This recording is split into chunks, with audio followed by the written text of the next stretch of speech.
اور دوسرے یہ ہے کہ انہوں نے یہ پروپیگنڈا کیا ہے کہ یہ جو کشمیری ہیں یہ انتہا پسند ہے. وہ کہاں سے انتہا پسند ہے؟ یا وہ جنگجو ہیں، وہ کہاں سے جنگجو ہیں؟ وہاں تو 7 لاکھ فوج جو بٹھائی ہوئی ہے ہندوستان نے، وہ دہشت گردی کر رہی ہے. دوسرا جو نقطہ تھا آپ کا، اس میں میں کہوں گا کہ بین الاقوامی برادری جو ہے اس نے کچھ یعنی مطلب جو خاص طور سے ان کے اخبارات ہیں، یا جو گزشتہ برس آپ کو یاد ہوگا کہ office of the high commissioner for human rights نے ایک جامع رپورٹ حقوق انسانی کے حوالے سے، حقوق انسانی کی جو خلاف ورزیاں کشمیر میں ہو رہی ہیں اس کے حوالے سے مرتب کی تھی، اور اس میں ہندوستان کے خلاف بڑی سنگین فرد جرم عائد کیا ہے انہوں نے. تو کہنے کا مطلب یہ ہے کہ وہ ہے پھر جو برطانیہ کی پارلیمنٹ ہے جس کو کہتے ہیں، اور یہ 76 ارکان پر مشتمل ہے. انہوں نے بھی اکتوبر میں ایک رپورٹ شائع کی تھی. تو آہستہ آہستہ بین الاقوامی برادری کے لب کھل رہے ہیں. اسی طریقے سے یورپین پارلیمنٹ جو ہے وہ بھی کوشش کر رہی ہے، اور جتنی بین الاقوامی حقوق انسانی کی تنظیمیں ہیں وہ کشمیر کے اوپر جو وہاں مظالم ہو رہے ہیں، پہلت گن سے جو لوگ اندھے ہو رہے ہیں، یا جو دوسرے حقوق انسانی کی خلاف ورزیاں ہو رہی ہیں، یا جو انسانیت کے خلاف جرائم کا ارتکاب ہو رہا ہے، اس کا ریکارڈ تیار کر رہے ہیں اور بین الاقوامی کارروائی پہ زور دے رہے ہیں. وہاں اصل میں ہمارے ساتھ المیہ یہ ہے کہ جو وہاں کی حکومتیں ہیں، مثال کے طور برسلز ہے، یہ جو ان کے حکومتی دفاتر خارجہ ہیں یا ان کی حکومتیں وہ خاموش ہیں. تو ان کی خاموشی توڑنا. سردار صاحب، اس میں میرا یہ، جیسے آپ نے فرمایا کہ ریسنٹ ڈیز میں جو انٹرنیشنل لیول پہ رپورٹس آئی ہیں ان میں پہلی دفعہ اتنا کھل کے کشمیر کے اندر جو بھارتی دہشت گردی ہے اور بنیادی انسانی حقوق کی خلاف ورزی ہے اس کی انڈیکیشنز نظر آئی ہیں. اس ساری ڈیولپمنٹس کے بعد، اور ایسے وقت میں کہ جب کشمیر کی موومنٹ جو ایک ریزسٹنس موومنٹ تھی اب وہ ایک عوامی تحریک میں بدل چکی ہے، آپ یہ محسوس نہیں کرتے کہ اس وقت ہمیں کچھ نئے ایسے انیشیٹو لینے چاہیے کہ جو ہمارے اور کشمیریوں کے سیاسی حدود کے اندر رہتے ہوئے کچھ نئے ایسے انیشیٹو لیے جائیں جن کی وجہ سے کشمیریوں کی جو سیاسی برتری ہے کشمیر کے اندر اس کو اسٹیبلش کیا جا سکے؟ جی بالکل درست آپ نے فرمایا. جو ہے دو طرفہ مذاکرات پر انحصار نہیں کرنا چاہیے. ہندوستان کے ساتھ جو بھی دو طرفہ مذاکرات ہوئے ہیں ماضی میں وہ بے نتیجہ رہے ہیں، اور انہوں نے ان مذاکرات کو ایک ڈھال کے طور پر استعمال کیا تاکہ وہ کشمیر کے اوپر اپنا قبضہ مستقل کر سکے. اصل میں ہمیں کرنا چاہیے، میں ہمیشہ جو مختلف اجتماعات میں کہتا ہوں، اس بات میں دہرانا چاہتا ہوں کہ ہمیں بین الاقوامی برادری کی طرف لوٹ جانا چاہیے. یہ جو رپورٹیں آ رہی ہیں بین الاقوامی برادری کی طرف سے آ رہی ہیں، ان کے اوپر ذمہ داری عائد ہوتی ہے. مثال کے طور پہ گٹیرس ہیں، جو secretary general of the United nation کا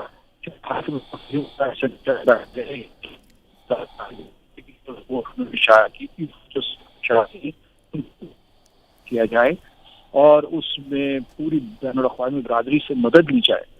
دوسری یہ ہے کہ ہمارا اپنے تارکین وطن کا یا ڈائسپورا کمیونٹی اس کا ایک بہت بڑا سرمایہ موجود ہے. پھر جو ہے ہمارے پاس معاشرت موجود ہے، اسے ہمیں کرنا چاہیے. یہ سمجھتا ہوں کہ پاکستان کو اور آزاد کشمیر کو معاشی طور پر مضبوط کرنا چاہیے تاکہ ایوانوں میں کل ہماری بات سنی جائے اور سنا جائے. تو میں سمجھتا ہوں اس قسم کے اقدامات کرنے چاہیے، اور وہ سارے کے سارے جو ہم طریقے اختیار کریں وہ سیاسی اور سفارتی ہیں. صحیح. اس میں سردار صاحب بہت شکریہ. آخر میں آپ سے ایک چھوٹا سا سوال کرنا چاہوں گا کہ کشمیری اپنا سب کچھ لگا رہے ہیں کشمیر کو آزاد کرانے کے لیے اور پاکستان کے جھنڈے لہرا رہے ہیں اس وقت. آپ ان لوگوں کو جو اس وقت سڑکوں پہ اور گلیوں میں اور کشمیر کے ہر مقام پہ پاکستان کا جھنڈا لہرا رہے ہیں، ان کو مختصر کیا پیغام دینا چاہیں گے؟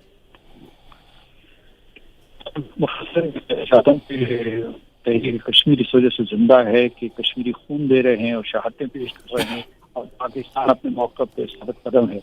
تو پاکستان کی طرف سے، آزاد کشمیر کی طرف سے ہم یہ کہیں گے کہ آپ ہمارے بہن بھائی ہیں، آپ ہمارے جسم کا ایک حصہ ہیں، جب آپ یہ کہتے ہیں کہ ہم پاکستانی ہیں، پاکستان ہمارا ہے، تو یہ رشتہ جو ہے یہ اٹل ہو جاتا ہے، یہ ازلی اور ابدی رشتہ ہے جو ہمیشہ قائم رہے گا. آپ اس وقت بہت مشکل سے گزر رہے ہیں، ہم آپ کو طریقے سے بانٹ نہیں سکتے، لیکن آپ کو یہ یقین دلانا چاہتے ہیں کہ ہم آپ کے ساتھ اس سفارتی جدوجہد میں، اس عوامی تحریک میں شامل ہیں، اور جہاں جہاں آپ کی آواز نہیں پہنچ پاتی وہاں ہم پہنچائیں گے. یہ ہمارے اوپر ایک فریضہ عائد ہوتا ہے. آپ پابند سلاسل ہیں، ہم آزاد ہیں کشمیر میں یا پاکستان میں. تو اس سلسلے میں ہوں کہ ہم آپ کے آنسو نہیں پوچھ سکتے، لیکن دنیا کے ایوان میں ضرور چاہیے. بہت شکریہ سردار صاحب، بہت شکریہ. بہت شکریہ.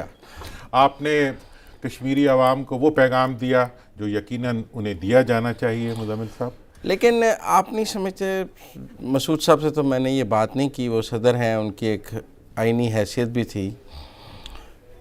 کسی نئے نیریٹو کی کشمیر پہ اب ضرورت نہیں ہے. دیکھیں بات بہت پرانی ہو گئی. کچھ کہتے ہیں بیک برنر پہ رکھ دیا جائے، کچھ کہتے ہیں بھارت سے پہلے ہم نے کرتارپور کھول لیا، پھر اور بات کر لی. آپ نے نیو انیشیٹوز کی بات کی، میں نیو نیریٹو کی بات نہ کی جائے.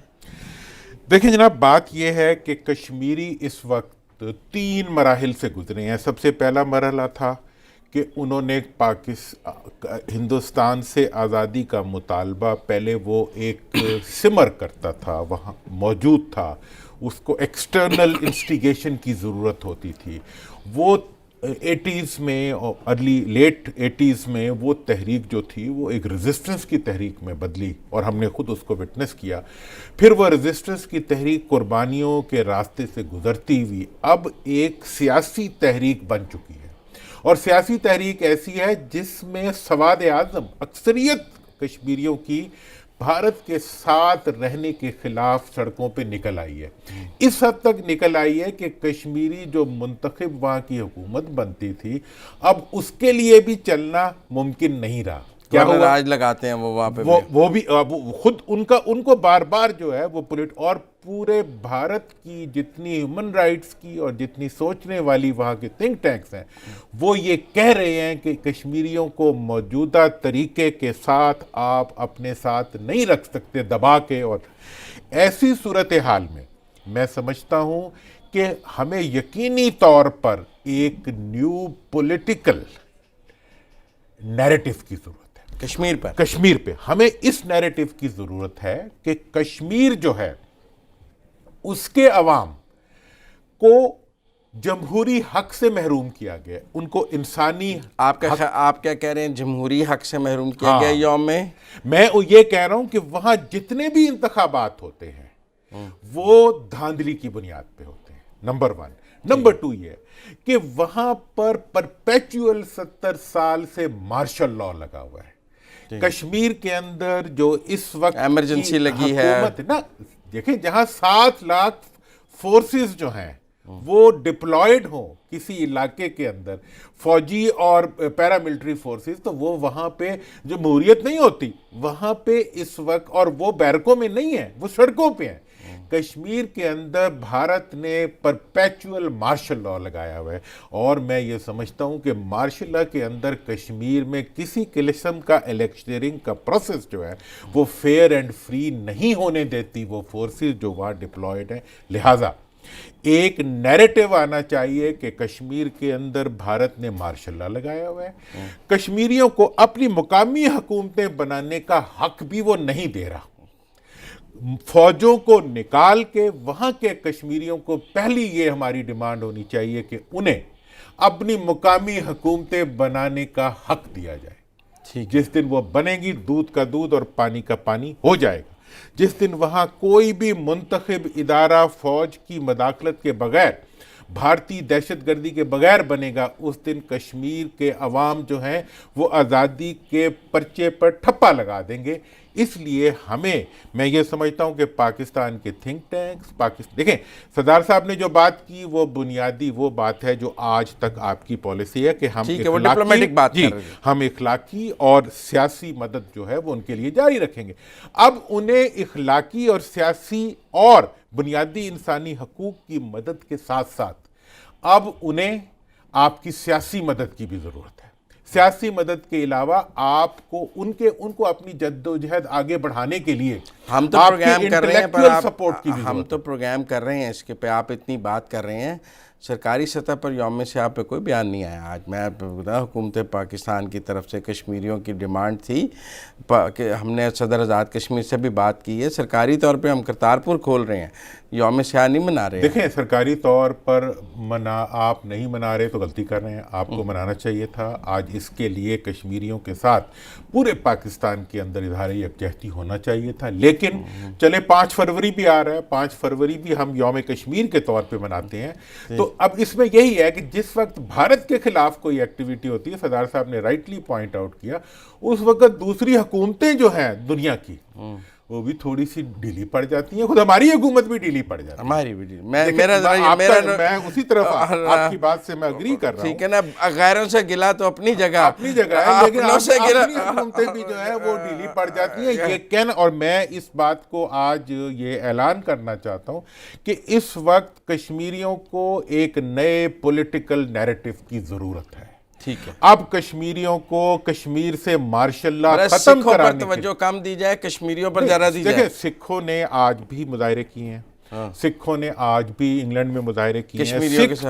سکھ جو ہیں وہ اگر آپ کے ساتھ یکجہتی کا مظاہرہ کر رہے ہیں تو سکھ خود ایک مظلوم قوم ہے, ان کے ساتھ کیا کچھ نہیں ہوا. لیکن ہمیں کشمیریوں کے لیے بھی بات کریں. ہاں, ہمیں جو سکھ برادری ہے, سکھ برادری کا اس وقت کا جو ڈسگسٹ ہے انڈین جسے کہتے ہیں مذہبی انتہا پسند حکومتی مشینری سے, ہمیں اس کو ضرور استعمال کرنا چاہیے کشمیر کے حق میں. اگلے ٹاپک پہ آ جائیں. بسم اللہ.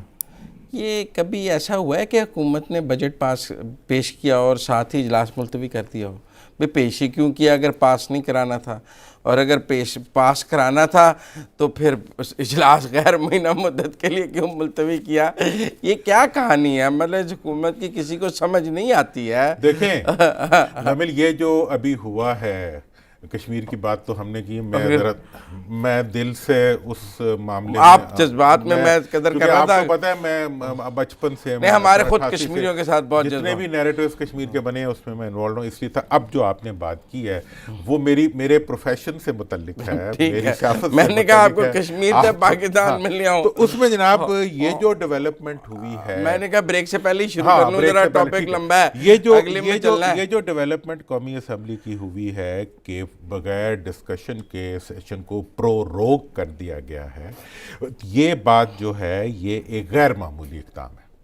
اور اس کے بارے میں آپ کو پہلی خبر یہ دوں گا, کیا ٹھیک ہے نا جی, کہ اس کو پروروگ کرنے میں کچھ حکومتی حکمت عملی بھی تھی اور کچھ اپوزیشن کی حکمت عملی بھی تھی, اکٹھے مل کر علیحدہ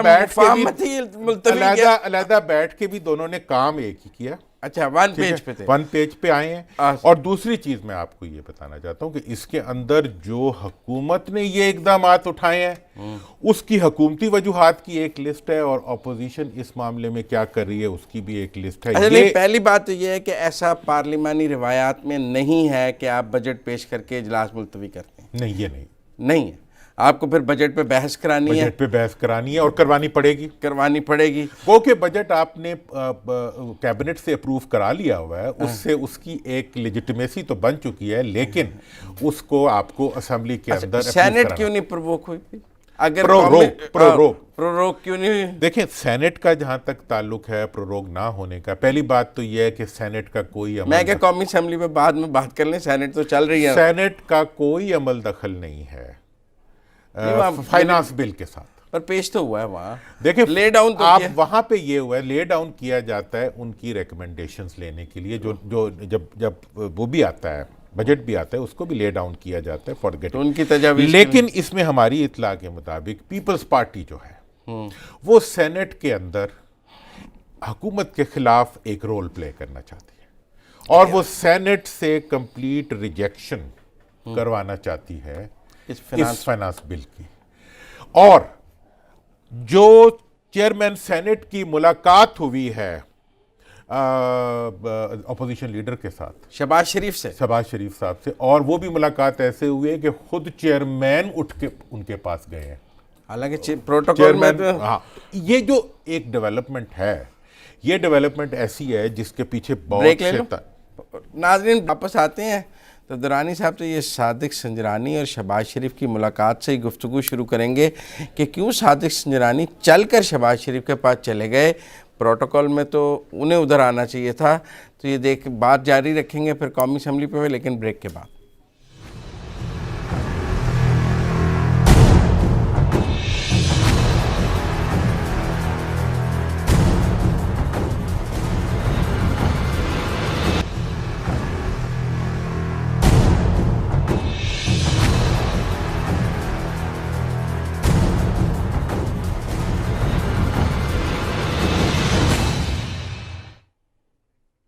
بریک کے بعد خوش آمدید ناظرین. بریک سے پہلے درانی صاحب ہمیں صادق سنجرانی اور شہباز شریف کی ملاقات کی کچھ بیک گراؤنڈ بتا رہے تھے اور کچھ قومی اسمبلی کا اجلاس یکدم ملتوی کیوں ہو گیا. بجٹ پیش ہونے کے بعد بجٹ پر بحث نہیں کرائی گئی، یہ پارلیمانی روایات نہیں ہیں. درانی صاحب ہم سے متفق تھے.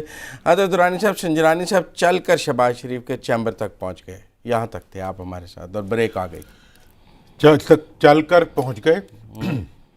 وہ چل کر جو آئے وہ ڈیفینیٹلی پیپلز پارٹی کی جانب سے آئے تھے، پیپل پارٹی کی منتخب کرنے والے میں ہیں. اور ملاقات میں انہوں نے اپوزیشن لیڈر سے ہیٹ ٹیمپریچر کنٹرول پہ ڈسکشن کی کہ کتنا ٹیمپریچر بڑھایا جائے اور کتنا سینٹ کے اندر نہ بڑھایا جائے. چونکہ سینٹ کو پروروگ کرنے کی حکومت کی خواہش جو ہے اس پر ابھی تک عمل درآمد نہیں ہوا. اگر انہوں نے قومی اسمبلی کروائی ہے تو وہ سینٹ بھی کرانا، لیکن سینٹ میں اس سلسلے میں انہیں تعاون نہیں ملا. اب میں یہ سمجھتا ہوں اس ساری سچویشن میں کہ اس وقت سینٹ جو ہے وہ اپوزیشن کی جو خواہشات ہیں ان کے مطابق چل رہا ہے، اور بلکہ پیپلز پارٹی کی خواہشات کا عمل دخل اس کے اندر زیادہ ہے. اور پیپلز پارٹی اس وقت ٹیمپریچر کو بڑھانا چاہتی ہے. لیکن ایٹ دا سیم ٹائم میں پھر بھی ایک ہٹتی ہوئی بات کروں گا. ابھی آپ جو باقی لیڈروں نے باتیں کی ہیں اس سے تو ٹیمپریچر بہت بڑھا ہے، لیکن میرا ابھی بھی خیال ہے کہ پی ایم ایل این جو ہے وہ ٹیمپریچر کو ایک حد سے آگے نہیں بڑھنے دینا چاہتی. اچھا، ہاں، آپ کا خیال ہے شہباز شریف نے سنجرانی کو کہا ہے کہ بوائلنگ پوائنٹ پہ نہیں جانا، نیچے ہلکا ہلکی آنچ پہ رکھیں، گرمی بڑھائیں، ہلکی آنچ پہ، لیکن جو ہے وہ ابھی آگے نہ بڑھائیں. اور اسی کے ساتھ ساتھ میں بتانا چاہوں گا آپ کو کہ میاں نواز شریف صاحب جو ہیں ان کے سوچ اور اب تک جو ان کی ڈسکشنز رہی تھیں سیف پیسج کے بارے میں، اس میں بھی کچھ تغیرات پیدا ہو رہے ہیں جو ان کی روایت ہے. میں پہلے بھی بتایا، اس پہ پھر ہم بعد میں بات کریں گے. آپ نے کہا کہ حکومت اور اپوزیشن دونوں ہی اجلاس کو ملتوی کرانا چاہتے تھے. حکومت کیوں کرانا چاہتی تھی؟ آپ ایسے کریں، دونوں کے بیانات سن لیں پہلے حکومت والوں نے کیا کہا اور اپوزیشن والوں نے کیا کہا. چلیں جی، پہلے حکومت سنتے ہیں. وہ نعیم الحق کے بیانوں کا بڑا ذکر، اس کا بھی اور وہ سارا، اور میرے استاد شیخ صاحب کا بھی بڑا بیان ہے. ذرا پھر اس کا جواب دیا شاہد خاقان صاحب نے. تو ذرا نعیم الحق صاحب کا سنائے نا کہ انہوں نے کیا کہا قومی اسمبلی میں جب پرائم منسٹر سے. آرڈر کو واپس لے لینا چاہیے. اس شخص نے اگر اسی بدتمیزی کا اور اسی غیر سنجیدہ حرکات اس نے کی تو یہ جو مجرم ہے اس پر نیب نے الزامات لگائے ہیں، یہ جو جیل میں ہے، کیا جواز ہے اس کا قومی اسمبلی میں آنے کا؟ آپ مجھے بتائیں. اور ان کے جتنے بھی چمچے جو پیچھے سے وزیر اعظم کو برا بھلا کہہ رہے تھے، میں سمجھتا ہوں ان سب کے سب یہ ہماری قوم کے لیے باعث شرم ہے کہ ایسے لوگ قومی اسمبلی میں بیٹھے ہیں. نعیم الحق صاحب نے تو کہا پروڈکشن آرڈر بھی، اور انہوں نے کہا یہ ایم این ایز بھی نہیں آنے چاہیے. انہوں نے کہا واضح اعلان تھا کہ ختم کریں، یہ قومی اسمبلی نہیں چاہیے. خاقان صاحب نے کیا کہا؟ خاقان صاحب کو بھی سن لیتے ہیں انہوں نے کیا کہا. ذرا شاہد خاقان صاحب نے کیا کہا وہ بھی سن لیں.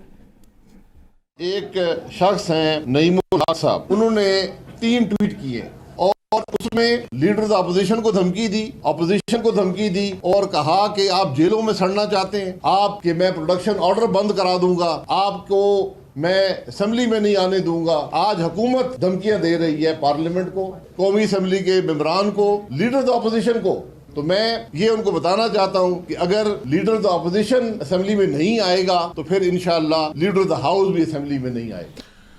اب یہ دیکھیں کہ اس کے بعد ایک شیخ صاحب نے بھی بیان دیا، وہ میں تھوڑی دیر بعد آپ سے ریکویسٹ کروں گا. دیکھیں یہ دونوں بیانات یہ ظاہر کرتے ہیں کہ حکومت اور اپوزیشن بالخصوص PMLN والی اپوزیشن جو ہے وہ اس وقت ایسا ماحول پیدا کرنے میں انٹرسٹڈ تھے جس کے نتیجے میں سیشن کو ختم کرتے ہیں فی الحال ملتوی کر دیا جائے. اس میں حکومت کی بھی کچھ مجبوریاں ہیں اور حکومت کی کیا کیا مجبوریاں ہیں وہ میں 1 2 3 کر کے آپ کو فٹافٹ کے. پہلی مجبوری حکومت کی یہ ہے, حکومت نے تو بجٹ پیش کیا, اس کی کیا مجبوری ہونی چاہیے؟ بجٹ پیش کیا, بجٹ پاس کرانا ہے. ان کی مجبوری تو یہ ہے, ایک ہی مجبوری ہے کہ ان کا بجٹ پاس ہو جائے. لیکن دوسری مجبوری یہ ہے کہ ان کے الائز جو ہیں MQM, PMLQ اور مینگل صاحب وہ اس وقت ان آرڈر نہیں ہے. کیوں کہہ رہی ہے بھی ہمارے ساتھ وعدے پورے کرو, MQ کہہ رہی کراچی پیکج دو, اور مینگل صاحب وہ تو بیٹھے ہی وہ اپوزیشن کے ساتھ بیٹھے ہوئے ہیں. یہ ایک ڈس آرڈر ہے جو اس وقت اتحادیوں کے ساتھ نہ ہو. آپ کا خیال ہے نمبر گیم پوری نہیں؟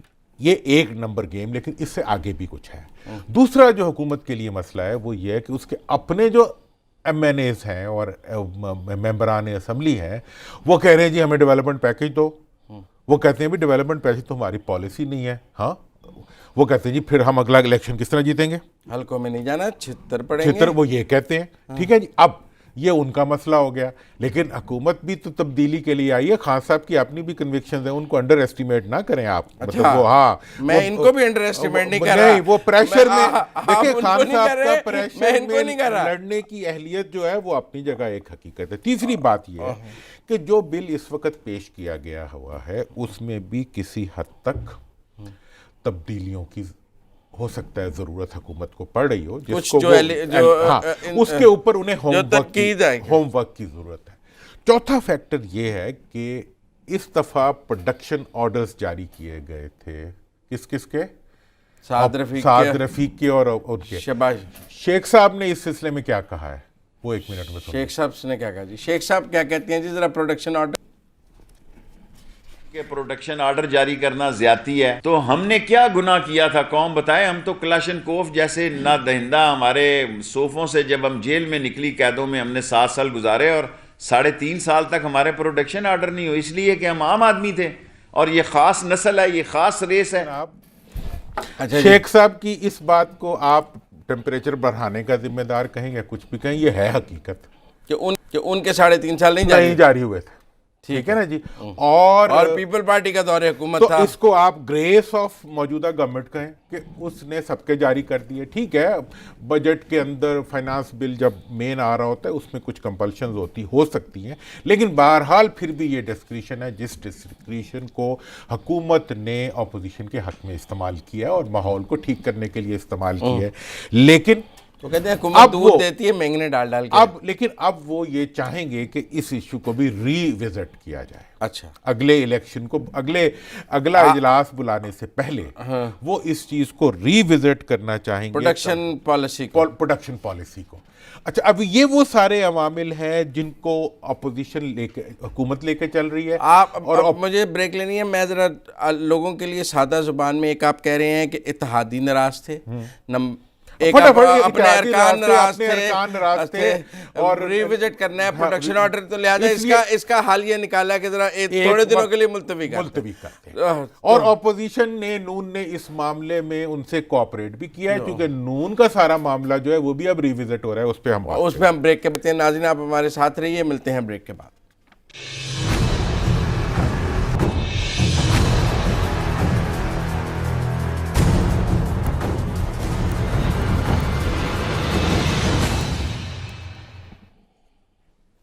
بریک کے بعد خوش آمدید ناظرین. آپ نے وہ حکومت کے تو بتا دی مجبوریاں کہ کیوں اجلاس, تو اپوزیشن کی بتا دیں, پھر آگے ہم کراچی پہ بھی بات. دیکھیں, میں نے اپوزیشن کی آپ کو ساری بتا دی کہ اپوزیشن جو ہے وہ اس وقت ایک پارٹی ٹیمپریچر بڑھانا چاہتی ہے, ایک ٹیمپریچر کو کم کرنا چاہتی ہے. لیکن میں نے کراچی جانا ہے اور میں کراچی کے بارے میں ہوں جذباتی. اس کے بارے میں ایک بات کہہ کے بات ختم کروں گا کہ یہ سرکاری اور عوام کے خرچے کے اوپر اپنی ذاتی مفادات کی سیاست ہو رہی ہے, چھوٹی چھوٹی. تو بجٹ تو پاس کرا دیں. بجٹ تو پاس ہو گیا تو تب کون سا میری زندگی میں فرق آ جائے گا یا لاہور یا کراچی والوں کی زندگی میں؟